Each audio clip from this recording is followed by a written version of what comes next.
Good afternoon, everyone. Shiloh here. Sorry, I'm just putting my phone up so that I could see comments because the comment page on the website doesn't seem to be working. For those joining, let me know if you can hear me using my work laptop for the first time in a long time. So I'm not sure if the settings changed with the new updates. So let me know about that and welcome. So for those that don't know, my name is Shiloh Rossborough. My pronouns are he and him. I'm the Affirming Ministries Coordinator of Edmonton here at Robertson Wesley. So today is going to be a little bit different than my usual affirming live stream. I wanted to take a look at some of the scriptures that we read this past Sunday from yesterday, and I want to take kind of a queer spin on them. Hello, Richard. How are you? As I was reading and reflecting on the scriptures, I wanted to see if there was any queer stories or queer themes within some of the scriptures. A lot of it was pretty not super queer in a way. A lot of it talked a lot about oppression and love, which I think are queer themes, but I feel like we talked about them too much. And so I wanted to do something that was a little bit more creative. And so I wanted to recreate a biblical story to become a queer one. So this is the first time I've done this, so please bear with me.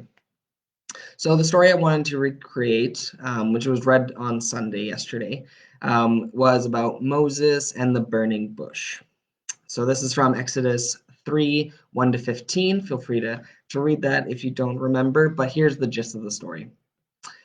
The story goes that Moses was working with his father-in-law tending to sheep, or it says flock, I'm sure it's sheep. He then encounters a burning bush that does not seem to be burning up. God then speaks to Moses through that bush, telling him to liberate the Israelites from the oppressive Egyptians and then take them into a new land. So that is the gist of the story. And so many of you are probably wondering, how in the world can this become a queer story? And I assure you, it's pretty funny, and I really hope you enjoy it. So here, I'm going to read the story for you. Moses and the Drag Queen. Now Moses was tending the rainbow sheep of Jethro, his father-in-law, who was the priest of Midian. He then led the flock to the far side of the wilderness and came to Horeb, the mountain of God. There the angel of the Lord appeared to him in the body of a gorgeous drag queen. Moses saw that though the drag queen was male, she was in female drag and absolutely beautiful. So Moses thought, I will go over and see this strange sight. Why are they dressed up? When the Lord saw that he had gone over to look, God called him from the mouth of the drag queen, Moses, Moses. And Moses said, Here I am. Do not come any closer, God said. Take off your heels, for the place where you are standing is holy ground. Then God said, I am the God of your drag mother, the God of Harvey Milk, the God of Marsha P. Johnson, and the God of Matthew Shepard. At this, Moses hid his face because he was afraid to look at God. The Lord said, I have indeed seen the misery of my people in the church. I have heard them crying out because of homophobia, transphobia, sexism, and racism, and I am concerned about their suffering. So I have come down to rescue them from the hands of the anti-LGBTQ Christians and to bring them up out of that theology into a good and inclusive interpretation. A mindset that is flowing with milk and honey. And now the cry of the LGBTQ community has reached me, and I have seen the way the church is oppressing them. For now I go, I am sending you into the world to teach my people an affirming interpretation and to show them unconditional love. But Moses said to God, Who am I that I should go and teach your people an affirming interpretation and show them unconditional love? And God said, I will be with you, and this will be the sign to you that it is I who have sent you. When you have brought the people out of self-hatred and shame, you will all worship God on this mountain.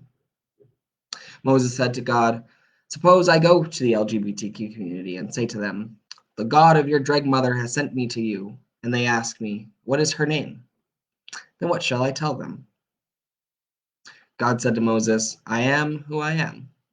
And this is what you are to say to the community: "I am has sent me to you." God also said to Moses, "Say to the LGBTQ community, the Lord, the God of your drag mother, the God of Harvey Milk, the God of Marsha P. Johnson, and the God of Matthew Shepard. This is my name forever, the name you shall call me from generation to generation." The end. So, this is the story of Moses and the drag queen. The reason why I picked this story is that I feel like we are all a bunch of little Moseses. We're all called to teach, to educate, to learn, to love, and to fight for what's right.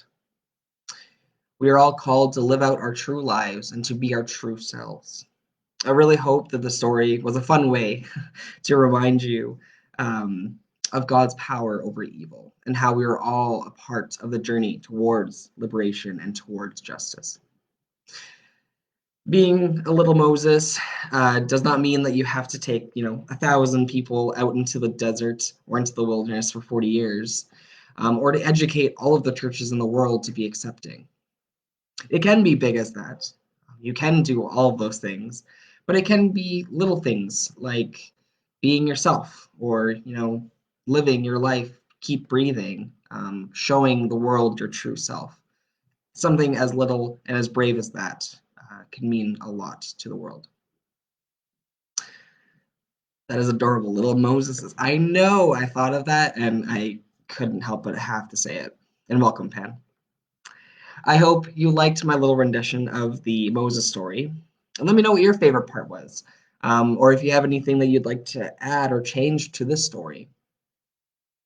Feel free to look at other stories in the Bible and try to recreate your own. Feel free to share some of those with me, either through Messenger or through email. But if you don't want to share it, at least try maybe doing one or two for yourself. It's a fun way to read scripture and to get to know it in a more personal and deeper level. Especially since there's not a lot of queer related stories in scripture. It's still fun to place yourself literally in some of these stories and making them seem more 2020 in a way. That's all I had to share today. I'm running out of very deep LGBTQ ideas. There's a few more theological ones that I want to attach to, um, but I don't. It's going to take some time because they're quite deep, and I might have to do a few series on them. So I'm going to do some of those. Today was more of a fun one. Also, to answer Pan, where did this one come from? This was from yesterday's readings, Exodus 3, verses 1 to 15. And I'll also post the story as well on this on the Affirming Ministries Facebook page, so you can have a text written document of it as well. Also, you can read the comments now. No, it's still on my phone because the comments don't like to show up. Anyway, as I leave you today, I want to end off by saying that God isn't just some person or some manifestation in the sky. God is everywhere and in everyone and is always with us. God may be present, they present themselves to you in a variety of different ways. May it be a burning bush, may it be, your minister on a Sunday, maybe you see and hear God through reading scripture, but it also could be, you can also see and hear God speak to you through the little LGBTQ kid in your church, or even the drag queen or kings that are on stage. We are all created in the image of God, and God is not one in the same. And so we hear God and see God everywhere. Pan says, did you rewrite it or someone else? I rewrote it. Yes, this is my original recreated story that I wrote yesterday after kind of going through. But yeah, no, I don't know why the Facebook things aren't working, but it's okay. I see your comments now. Anyway, I hope you all have a good rest of your week. Just before I end off, though, I want to share with people that on Thursdays from 11 to 12, I will be doing an online affirming coffee hour. So, this is a very chill hangout space where you can come talk to me, maybe come talk to other folks that join us that day. Bring your own cup of coffee or tea or whatever drink you'd like to bring. And it's just nice hangout folks or hangout time to hang out with myself, ask questions, learn. I'll have some resources and discussion questions around, and anyone and everyone is welcome. So you don't have to be LGBTQ, you can be an ally.